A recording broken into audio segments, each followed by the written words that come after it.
Silence is cancelled.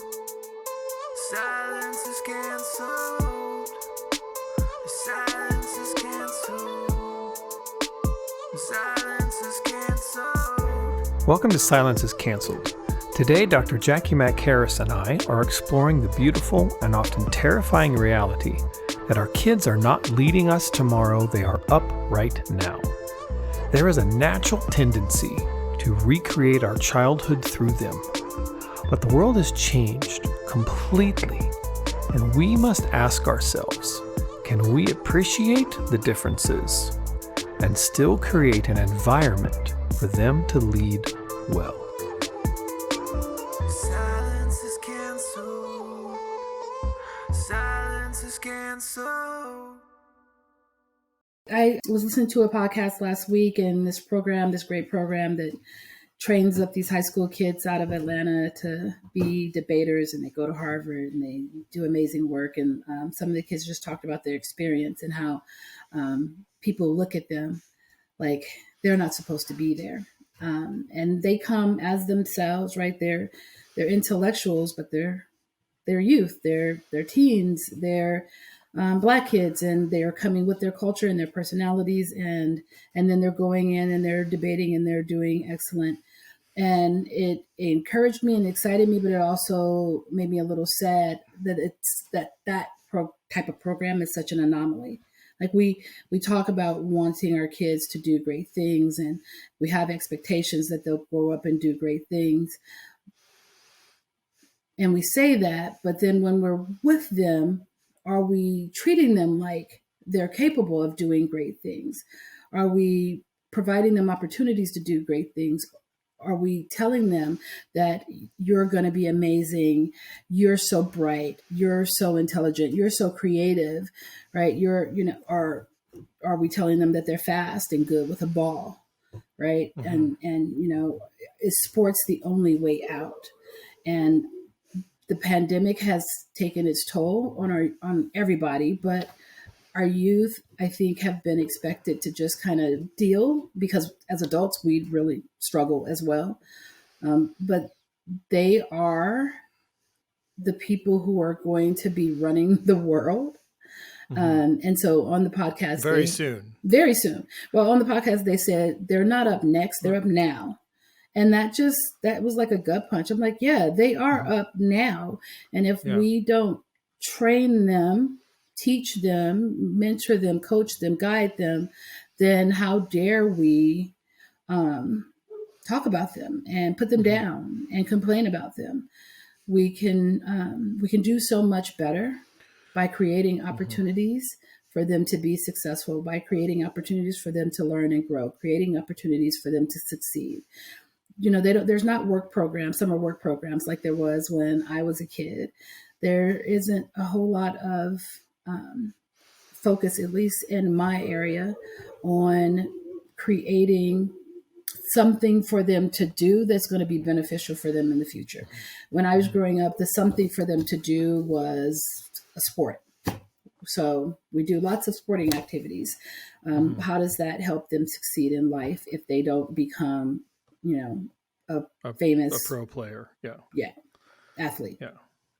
How does that help? Of course, the argument is it helps them be, know how to handle defeat and be disciplined, and that's great. That stuff. But what about the kids who aren't athletic? Mm-hmm. We can teach them competition, right? They can be dancers or whatever. But usually, you're just teaching them how to lose really well. That is what's happening, right? We're teaching them to lose really well. Yep. And this doesn't necessarily prepare them to deal with their emotions when they're hurt or sad or overwhelmed or in conflict with someone. It doesn't teach them to manage their anxiety in ways other than drugs and alcohol. It doesn't teach them how to manage their money, how to grow their money. It doesn't teach them how to get into the schools that they want to, how to choose a career that they're suited for. And so I just want us to do a better job of making a way for our kids. Like there's three kids who I'm thinking of as you're talking, and I hadn't thought of this before. They're not whose parents just said, "Okay, let's do this," right? And I'm wondering if not this if they're, and they have three completely different things, and I'm thinking, just in terms of parents who have been brave enough to not say, well, let's wait until you're 25, or let's, thinking of Greta Thunberg. She's, how old is she now? 16, whatever, 17, whatever. But from the age of 12, she had enough support from her parents that she was able to do something that you would think, well, you need to go to college, you need to go to university, you need to go work for a company first, like you need to go do all this other stuff. Right. But no, she does this. And then I'm thinking of this artist, Billie Eilish, who's from LA, who when I watched a documentary on her, I was more fascinated with her parents because of how much they were involved in her life and gave her, the sort of freedom, her and her brother. And I remember at one point the mom said, I don't know how any other child does what she's done without their parents. Like, you can't have that level of support. And I'm just like, actually her parents to me are like amazing. And then even Malala, right? Her dad could have just let her, kept her quiet in the village and whatever. And look what she's done. Yeah. And she's still a kid. I mean, she's much older now, but so when I think of that, I suddenly think, oh, you know what? Maybe a kid doesn't have to be 25 before they do something real. Right. Not that we need to put pressure on them to do it, but if they're there, why can't... And I remember just myself as a child knowing a lot of the things I wanted to do and being told no. Yeah. I did end up, and I eventually did do them, but I was told no. Yeah. Yeah. My husband has that story too. So often things that he said he would do, he was told he wouldn't do. And even now, and I don't even know if they know that they do it, but his sisters, he'll say he did something and they'll say, you didn't do that. You never did that. And I'm like, no, he did do that. He does do that. And they're loving and supportive of him now, but we don't think about how those things impact us. And he and I were talking one night and just trying to figure out what helped us be where we are as we're sitting here on our porch in contentment and life satisfaction and marital satisfaction. Why us? What's different about us? And we also were trying to figure out what's different about us between the two of us, right? I have a doctorate degree. He's still working through school, and it took him longer to get started than it took me. And we have similar childhoods. And I think the difference was my mother would say to me, I don't have any dumb children. If I did, I wouldn't push you. I wouldn't care what kind of grades you got, but I don't have any dumb children. Mm-hmm. That's it. She just would tell me, I don't have dumb children. So I expect more from you. But she also made sure that I had what I needed to get done what I got done, right? I had the World Book encyclopedias, and I had the dictionaries, and I had a medical dictionary. I had the tools for me to explore because I was curious, and I asked lots of questions, and her response would be, look it up. So for the parents who can't go intellectually where their children want to go, can you get them the resources to help them go there? And my husband and I both talk about being daydreamers and being really imaginative and loving to be in books and imagining being in this place or doing this thing we were reading about. And I didn't have anybody telling me, you can't. I can't remember anyone telling me, no, you can't. I remember being told I would. You will do this. You will do my biological father, when I would spend time with him, we'd walk around Notre Dame campus and he'd talk about when you go to Notre Dame, when you come here. Now, Notre Dame is in South Bend, Indiana, and they have hellacious winters. It's not even a consideration. I passed. I'm not going to Notre Dame. It's just, I don't want to do winters in South Bend, Indiana. Love my family, but no, thank you. But like I was always told that I would, and that I could, and that I needed to. Like I more felt like people were counting on me to succeed. And so, but I also remember the times when people were frustrated with me and would say things like, you're going to be just like your dad. You're going to be, and that was an insult. And I've heard other people, you'll never amount to anything. You're useless. You're such a waste. I've heard people tell their children that. And then they're confused when they don't amount to anything. Well, if you told him his whole life he would never amount to anything, you were right. Yeah. What did you expect? What did you expect? So what happens if we shift that and tell them they're going to be great? My grandson will tell you he is going to be a master. He is a master builder and a robotics engineer. He is going to build something that changes the world. And we support that. My granddaughter, she continually grows out of her little medical kits. Eventually, I fully expect to be helping pay for medical school, right? We're like, right. If that is her desire and say, be around Alana and tell her you don't feel good, she would go find a thermometer. And now she wants to doctor you. She wants to listen to your belly. Okay, we're not going to call that childish when I know that there is a great-great-great-grandmother in my family tree who was an MD. If it runs in the family, why wouldn't it roll downhill to her? I will support that dream. And then when she decides it's something else she wants to be, we'll support that. She doesn't have to be a doctor. I don't need her to be a doctor. I need her to be whoever it is she's meant to be.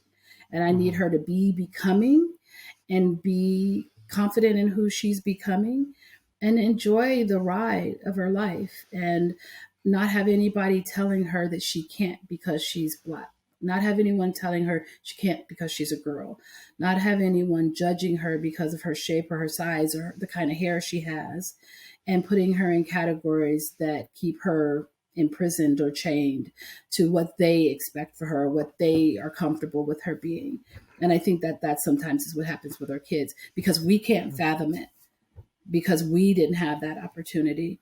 We don't allow them to dream of, creating robots that can go to the moon and bring back fossil fuel. Okay. Sure, sweetie. Even though if we put ourselves back in our 5-year-old selves, we believed anything was possible. Yeah. Until a bunch of adults told us that it wasn't. Yeah. And now they're upset with us because look at how we treat millennials. We created them. We raised them. Gen Xers and boomers, we raised our children and then we dog them. We shame them for not being good enough, not being able to handle emotion, being entitled. When we told them they could be anything they wanted and do anything they wanted to do. And oh, by the way, we gave them participation trophies and certificates for showing up. And now we're upset with them for thinking that we should just pay them for showing up. We did this. Without actually doing anything. And not actually doing anything. So if we want different, then we're going to have to treat our children differently and talk to them differently and have hold our expectations of them loosely and teach them that the knowing is inside of them, that they get to choose for them, that they get to be all that they want to be and be there to support them on that journey.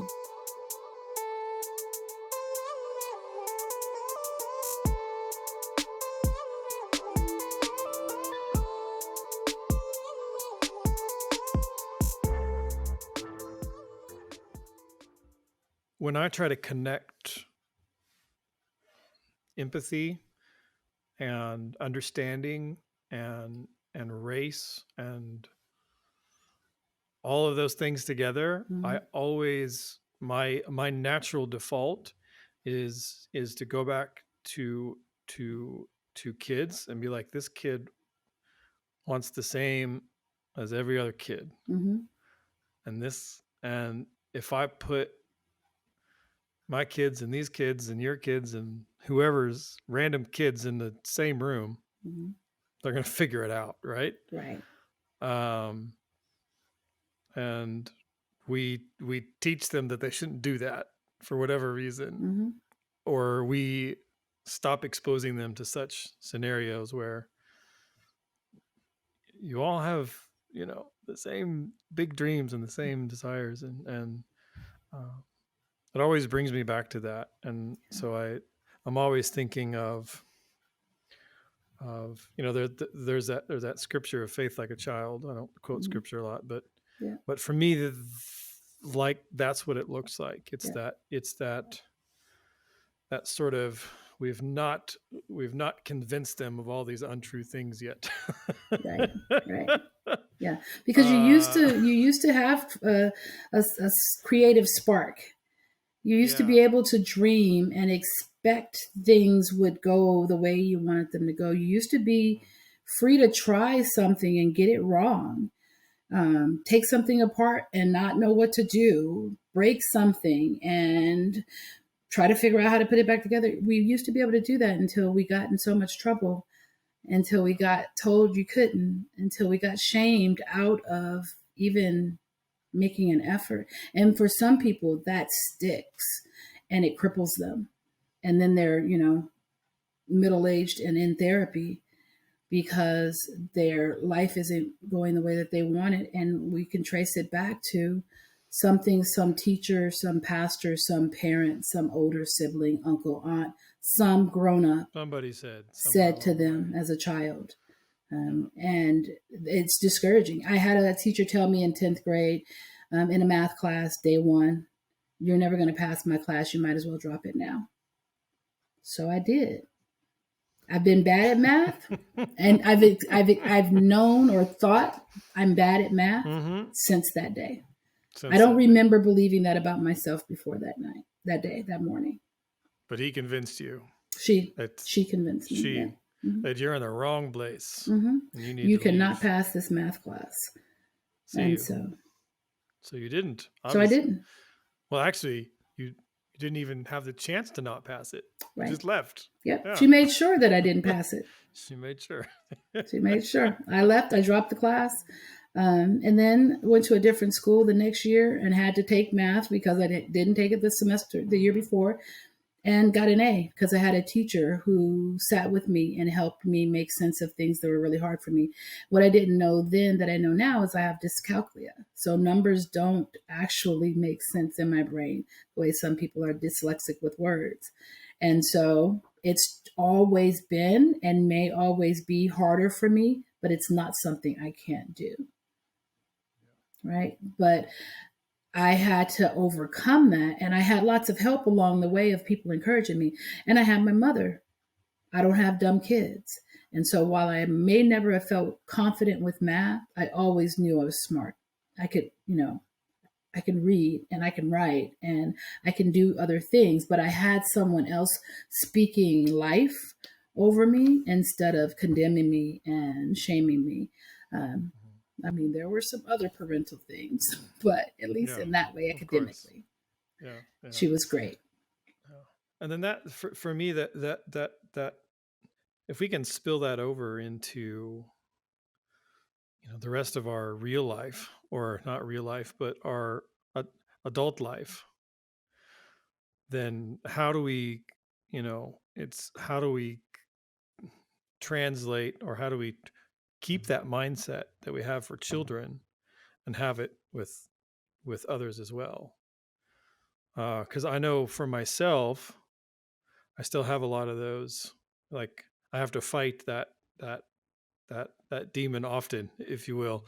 And even as a 40 some odd year old man trying to reinvent myself, a lot of those tapes come back. Well, you're too old. You can't do this. Your time is past. So I think a lot of people also hear those tapes or those messages, and they're also as equally not true. Right.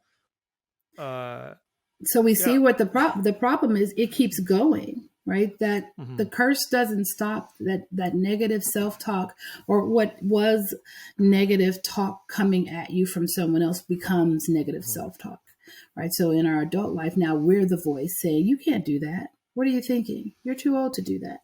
That's going to take forever. People say, how long did it take you to get your degree? Well, I'm not going to answer that question if you're going to gauge it by that, because I made lots of detours, right? So it's good. Don't judge it by that. But that voice that says you can't, I would challenge it. Where's the evidence to that? Where's the evidence to prove you can't do that, or you're too old to do that? Is there evidence against it? Sometimes we ask ourselves questions, but we don't answer them. And so if you're going to ask the question, give yourself an answer. You deserve an answer. Because it could be that maybe you've tried something. This is my case. I tried to do it before and it didn't work. Well, when I looked back at how I did it before, I did not have a full understanding of, like, I was, completely off in the approach of what you're supposed to do. Because I was I don't need to follow anybody's rules. I can just do whatever I want. Just do it myself, whatever. And I was like, well, there's some there's some standard things you should follow because they work. Yes. Right. Yep. Yep. You can make up a lot of other stuff, but there's some things that like work, and if you don't do them, then it doesn't work. And it's just being honest with myself, which is something I think that people can do. They can be honest with themselves about, maybe what they didn't do or what they need to do, and then just go. I mean, it's not so simple just say go do it, but that gives you a tool to then help you if you are in that position. Well, you've learned from your mistakes. Yeah. Right. So I say I never fail. I either win or I learn something. And if I've learned something, then whatever that thing is I didn't succeed at originally, it's still in process. I haven't succeeded yet, but I learned something. So now when I go to do it again, I'm going to do better because I learned something in my dry run. That was the pilot. That was the draft. That was the dry run. That was a practice attempt, right? That's right. I learned something. Now I can take what I learned and improve and do better this time. We use our experiences, even the ones that don't go the way we wanted them to go, as stepping stones. But I think you're right. As adults, we have to challenge that voice that says you can't, or you screwed it up before, you're just going to screw it up again. No, I screwed it up before because I didn't know then what I know now. Like parenting, our children are adults, and we wish we knew what we know now when they were younger, but we were in our early 20s. My daughter was just coming in again this weekend. We were their age that they are now. And she's like, no wonder you guys were wilding. You had children and you were us. Like, yeah, that's insane to me. How crazy were you? Right? I love that she can see that now at 27, because she thinks of me at 27 trying to raise 2 children with a husband who was deployed and trying to figure life out. And so a lot of the things she's in therapy for now, she looks at me and goes, that had to be hard, right? So she can have compassion for the mom I was at 27 because of the mom I am now at 54. I'm open to the fact that I got some stuff wrong and I'm trying to do it differently now. And I take seriously my own personal growth, and I try to model that for the people around me. I am in therapy. If I need to take a medication, I take it. I try to eat healthy and take care of my body. I don't always get it right, but I take responsibility for that. I'm not going to be complaining to other people because of things I'm not doing for me. And I would encourage others to, if they are feeling like they're not living their best life and that there's this old tape playing in their head that you can't do it, you're not good enough, you'll never amount to anything, who do you think you are? I would call those voices the lie that they are, and sit with yourself and think about, what do you want? What do you want to be different in your life? And then start figuring out how you're going to make it happen. Ask questions, do some research. This is your life. Make it what you want it to be, and stop being mad at the people who've done that for themselves. We're all trying to, raise our families in the best way, and we all want the best for our kids, and we all want, the best for our neighbors' kids or our cousins' kids. Like we need them to be their full potential, because I think we just need them to be. Right. And they're not growing up the way that we grew up. And so they are going to have to learn things in a different way. So we also need to be able to step back and get out of their way, because they are up now. And I think we, back to where we started, we need to realize our children are not up next. Our children are up now. And we need to support their growth and their development and give to them what we wish we had, but in now, right? We're in 2022. We are not in 1980. I cannot do with my kids what I wish my parents had done in 1980. What I can do, though, is find out from them what they need from me. What do they need? And check on your friends, check on your kids. Check on your friends' kids, because they are going through, they're struggling. Suicides are up. Depression is up. This pandemic has taken its toll on our kids. They're not learning the way that some of them need to learn.